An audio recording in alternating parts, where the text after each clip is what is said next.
Hey, what's up, YouTube? Back with another one. Rise and shine, by the way, if you guys weren't familiar with me.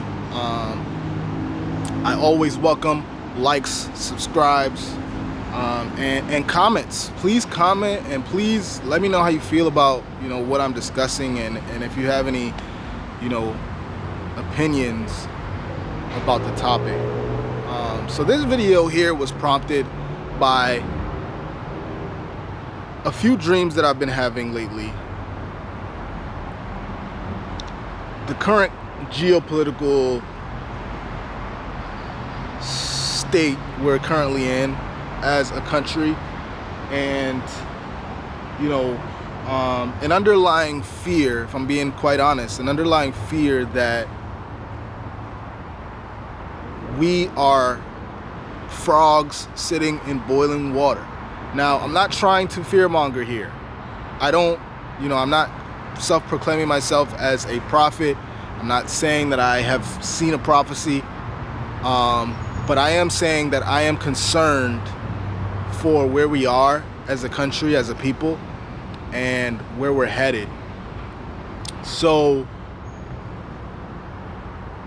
the last few nights, I've been having dreams, and they seem to be a future setting where, structure and,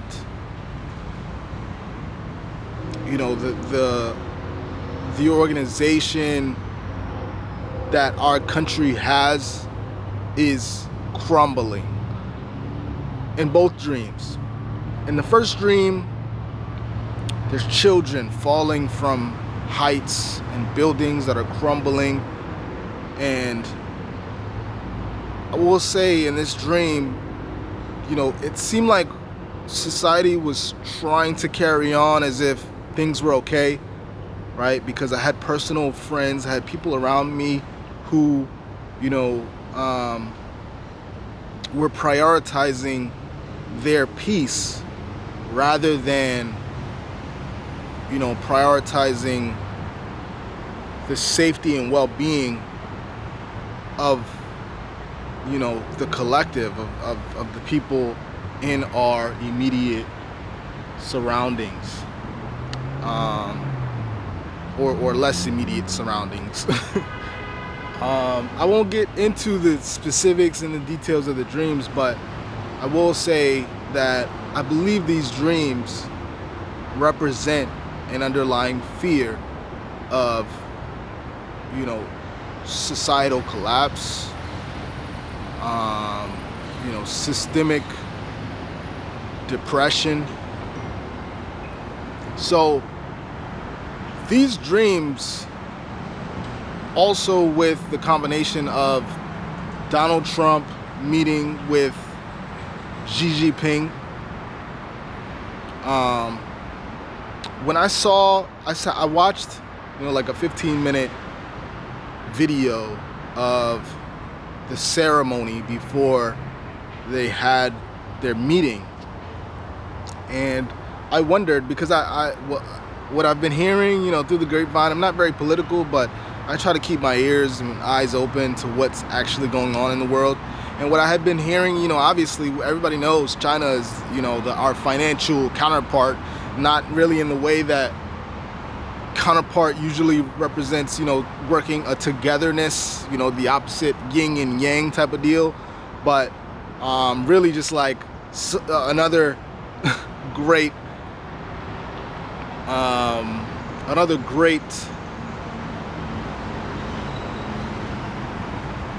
how do you say, adversary, financial adversary that is looking to dominate us, right? And what does that mean for us, right? That's really my overall questioning on this video, is like, what does it mean if we are dominated, right? Donald Trump wants to make America great again. A lot of us in the country, a lot of people worry what that means for the country, right? A lot of us kind of associate that terminology with racism and Confederate flags. Like, we're not, a lot of people associate that terminology with the depression of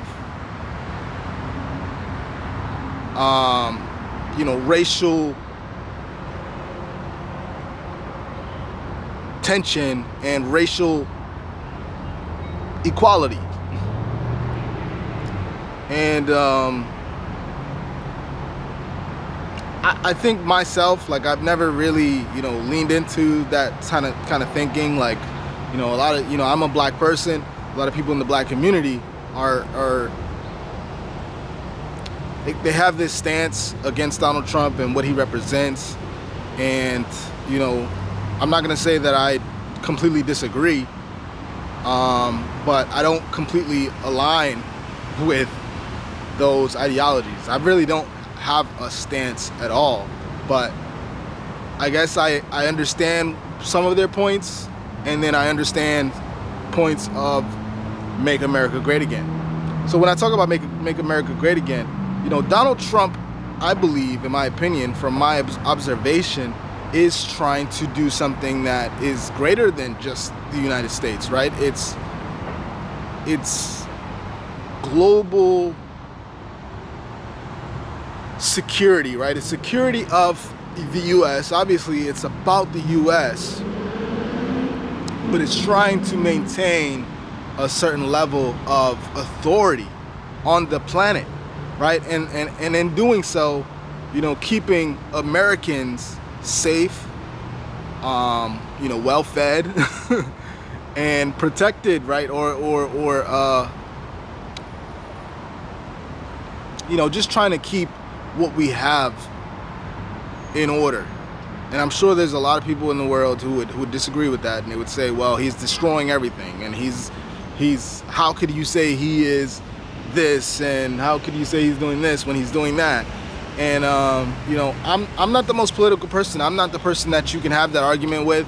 I can only go off of what I understand to be seeing in the world, and I try not to take things at face value. I try to look deeper on things to see what actually might be going on, right? I read, as a reflector in human design and as a life path 33, I'm very well adept at reading energies and interpreting patterns and seeing things that most other people don't see, which is why I feel called to bring this to you guys, right? Because I believe what Donald Trump is doing right now, I actually felt called to do a reading about this, right? So what Donald Trump is doing right now, Xi Jinping, a strong, assertive individual, right? Someone who wants to control not only his nation, but maybe a certain level of the world in favor of his nation, right? And I believe Donald Trump to be a similar type of individual, a similar character in this storyline where, he is a domineering individual. He does want control over the people in the U.S. Not necessarily control.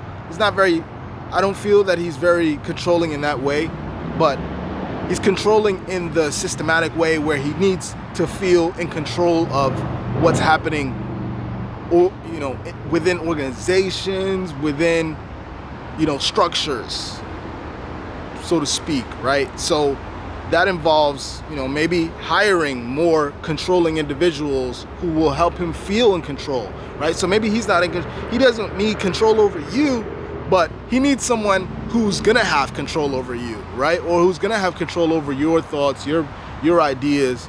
He's that. I mean, I'm not saying that that's what he's doing, but I'm just saying that that's the type of person he is, right? So I don't necessarily have the problem with Donald Trump because he's not exactly trying to control me, but he has need for people who might actually want to be controlling me. Anyway,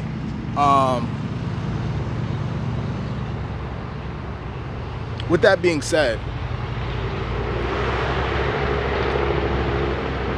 these two individuals, when I saw that video, right, I wasn't really like looking too deep into things, but it kind of gave me a sense of progress.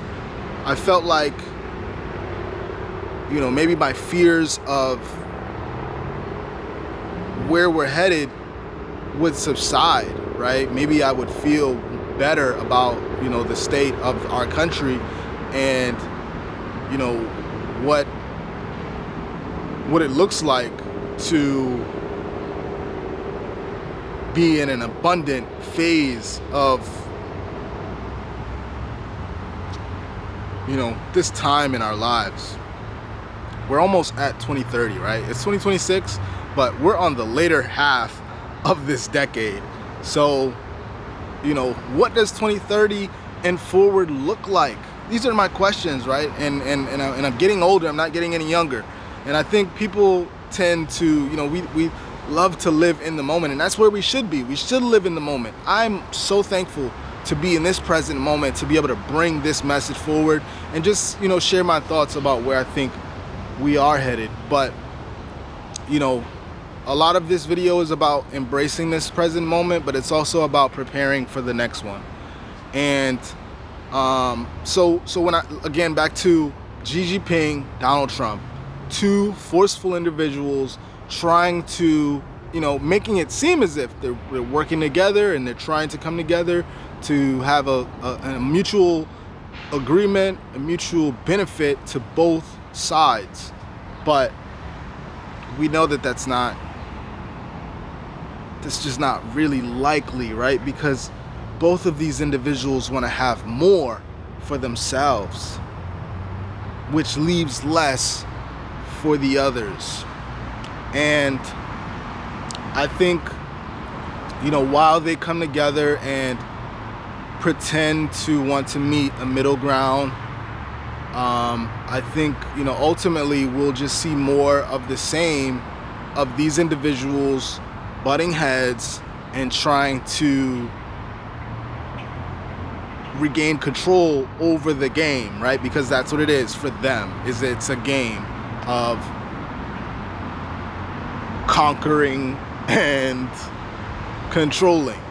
And so anyway, this led me to wonder, who actually has the higher ground, right? Who actually comes out of this, with what they came in looking for, right? And this brought me to a reading, which I did two readings. I did one reading based on what does the US come out with, and then another reading based on what does China come out with. So for the US, I pulled the Five of Swords, which is the card of hollow victories. Feeling like you got away with something, and at the same time it cost you something more. And then I compared that to what does China come out with? And China comes out with the Six of Swords, tilted right. And what that represents is transition, right? So when the card is tilted right, it shows there might be a little bit of choppy energy because it could be going sideways, which is a complete stagnation of this energy. The Six of Swords represents transition, and it represents moving into calmer shores, right? And ultimately China comes out, with the upper hand. If it's versus, if we're putting up Five of Swords versus Six of Swords, six is greater than five. The China gets the one up. And what does that mean for us, right? As US, the global power in the world, when China gets the one up, that means the US steps down. Maybe not stepping down, entirely. We didn't step down to 2 or 1. Not that a Two of Swords means, oh yeah, you're done for, right? You step down 3 notches. No, it doesn't mean that, but I'm just saying Six of Swords to Five of Swords tells me that we're still gonna move forward. We're still gonna progress. We got the hollow victory, right? We showed strength, as Donald Trump loves to do, show his strength. But, you know, my question is, what is that gonna cost us? What is that gonna cost us in the future? Right? What does that cost us 2 years from now? Because he has 2 more years on his term.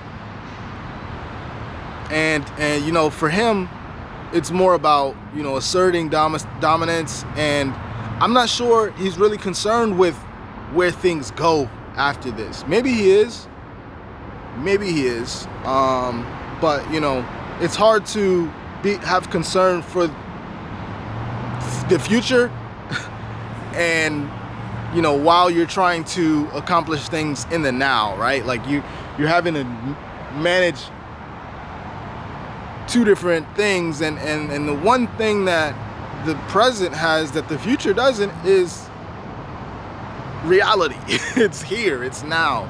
So I have to assume that he's prioritizing now rather than the future, and I'm concerned about what the future looks like for, you know, everyday casual Americans. You know, what and especially in this moment, right? And I'm very spiritual, and I see, you know, I look at the stars, I look at, you know, astrological events, what's going on, right? I'm using tarot cards, and I'm not saying that makes me more adept to seeing what's going on around me, but it helps to clear up some of my you know, these floating ideas. So bringing it back home, you know, I felt the need to bring this up to you guys, right? Because I just wonder, you know, have we given it any thought? You know, like, how do we plan to prepare for this? And one thing I didn't tell you about the second dream, not really important, but what I will say is that it was a, you know, it was like a zombie apocalypse, right? And it wasn't exactly a zombie apocalypse. Like, society still existed. I was moving around in society, but, you know, there was, you know, quote unquote demons. There were zombies, right, that needed to be evaded and sometimes dominated. You know, sometimes I needed to, and I was actually serving as, you know, that kind of, I was actually a wizard in this dream. This was my dream last night, and I've never had a dream like that, right?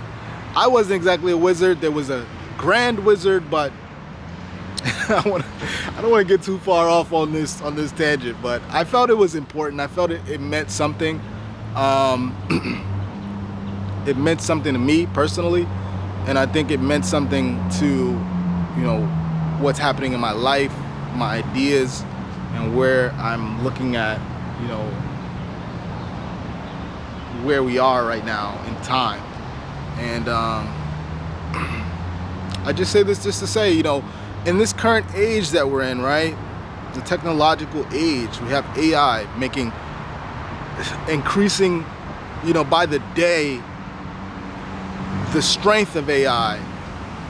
You don't actually notice, right? I work with AI very closely, right? I'm very technologically, like, I'm not technologically savvy, I wouldn't say, but I like to, you know, learn about the new technologies. Something that was actually, you know, imbued in who I am through my family. My mother, she's an older woman. She's in her late 60s. Even she is in love with technology. We was always, you know, gotta have the best. Not so much anymore, but, you know, this is how I was raised, is having the best, you know, technology, having the best phone, having the newest laptop, you know, things of that nature. And that just made me, you know, more curious about, you know, the new the new technological advances being made in culture, in society, throughout the years. So I work closely with AI. I don't necessarily recognize it does. Gemini, Google's AI, has been most impressive for me, just because its ability to research information right on the spot and try to be as accurate as possible. I mean, it's attached to the Google network. Google is literally used for information. I think widely in the US, maybe in other countries as well. I'm not sure, but you know, I grew up off of Google. You had a question, you typed it into Google, or you wanted to find out about something. The questions didn't always work. Well, now they do. I remember when I was growing up, you couldn't type a question. You had to type in the exact topic you were thinking about and research it, right? You'd go to the right website and see what more you could find out about whatever. Now you can just type a question in, right? That was the dream. Now we've reached that place. So Google has been the most impressive. ChatGPT, I fell out of love with ChatGPT. I'm sorry, I'm getting off a tangent, but I think it's important, right? It's important to be aware of these things. But ChatGPT for me is more philosophical, less accuracy based, and they're all inaccurate. They're all inaccurate, and that's where I'm waiting for AI to, you know, when are you gonna prove to be accurate, right? And when I give you an equation that may or may not have to do with any math, you know, when you come to me and bring me consecutive accurate answers, then I will say, okay, AI has reached that place where, you know, it is what we were afraid it would become, right? The absolute perfect companion to humanity for answers. Hasn't reached that place yet, but it is making advances into our structures of reality in workplaces. My girlfriend works for PwC. They are shifting into, you know, letting people go. I don't relate with PwC. I hope that this isn't like crossing the lines, but from what I know, they're letting humans go, and the humans that they keep, they are encouraging to learn how to use and work with AI. And I'm pretty sure that, you know, one of the requirements is like, if you're not able to use AI, then you probably won't move forward with the company. I myself just finished working for a company that built AI data centers. I work in construction, and I won't say exactly which. They all have them. Google, Apple, Microsoft, you know, whoever has an AI, they are building these structures all over the place, all over the world. This is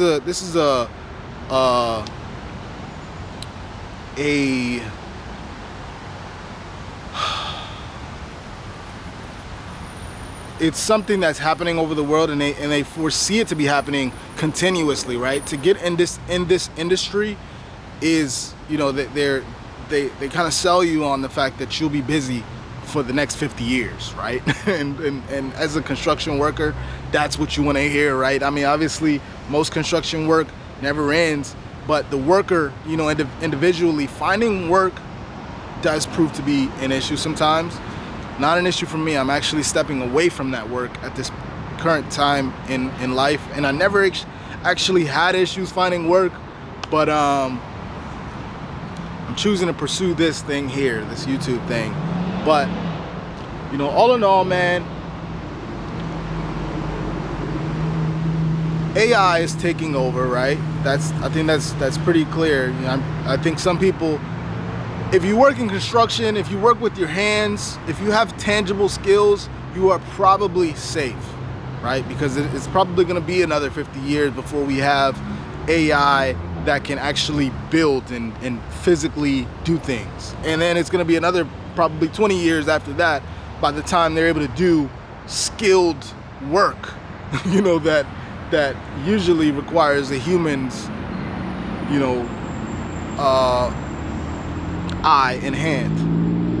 So and that's like, I'm guessing, you know, with AI, working behind the scenes, we could see that time frame squeeze into 20 to 30 years realistically, right? Like if you, and I think it's safer to assume that plan, right, the 20 to 30 year plan, than the 50 to 60 year, right?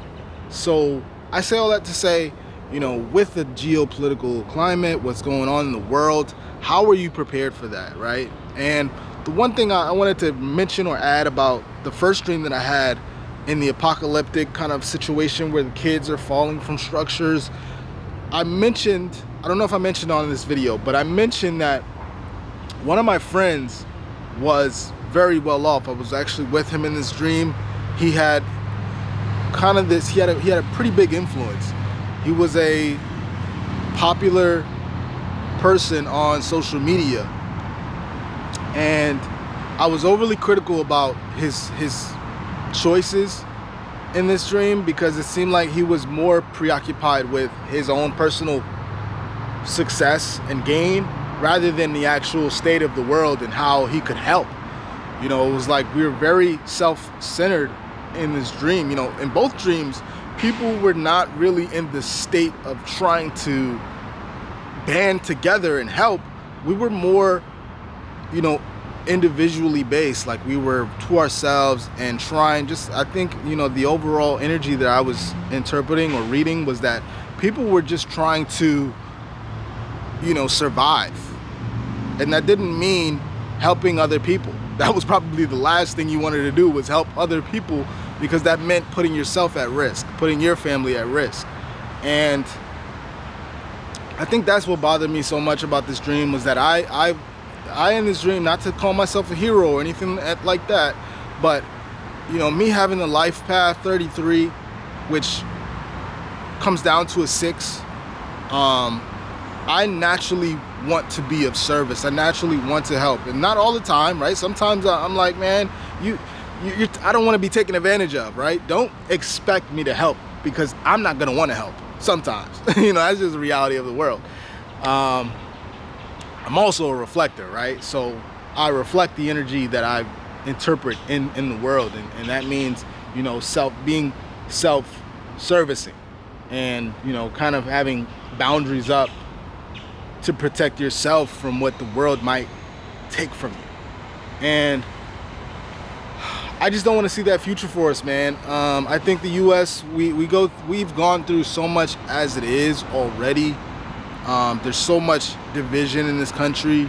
There's so many reasons to, you know, be selfish, right? There's so many reasons to be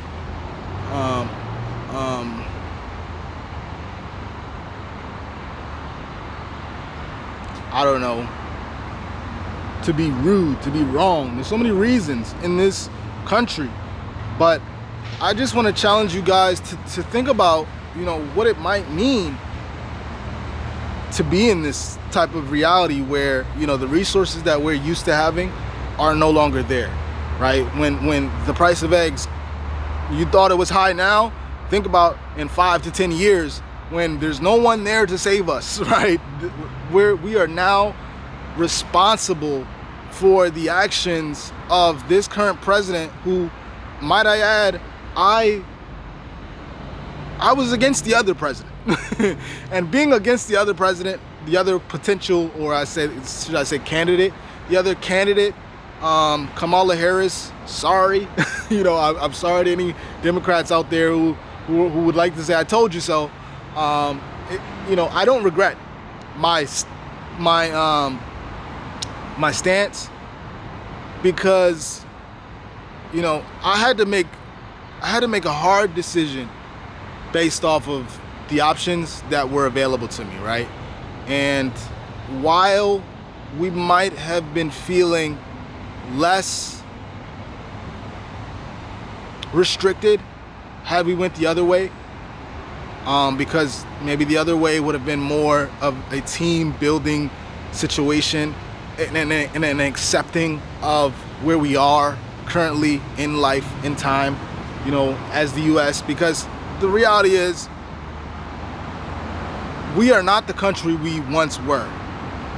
That's Donald Trump's big thing, right? Is he wants to revitalize the country that we were, you know, in hopes of saving us from the inevitable future of, you know, not collapse necessarily, but, you know, giving up that dominance in the world, right?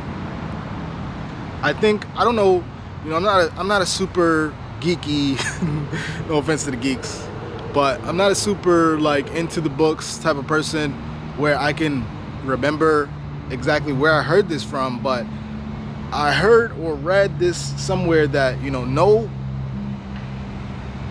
empire lasts more than 100 years.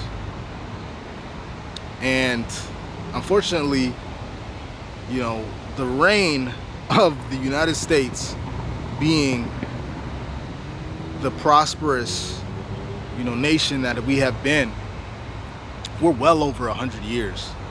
Well over 100 years. So, not to say, you know, like it's inevitable, we're heading, but you know, I think the best we can hope for is that, you know, our counterparts, foreign nations, you know, how can we lean on them, you know, to help us, you know, stay afloat. You know, we have lended a lot of helpful hands throughout history, and you only hope that, you know, maybe what Donald Trump is doing right now is not erasing all of that, you know, with, you know, flexing his muscles and acting like, you know, we can't be touched. All right, so I'm gonna end this one, but, you know, again, just my thoughts on what's going on now and where we're going in the world, and, you know, maybe considering how we manage a potential future where, you know, we're not as supported as we have grown to be accustomed to in the US. So, peace out, guys. I'll check y'all on the next one.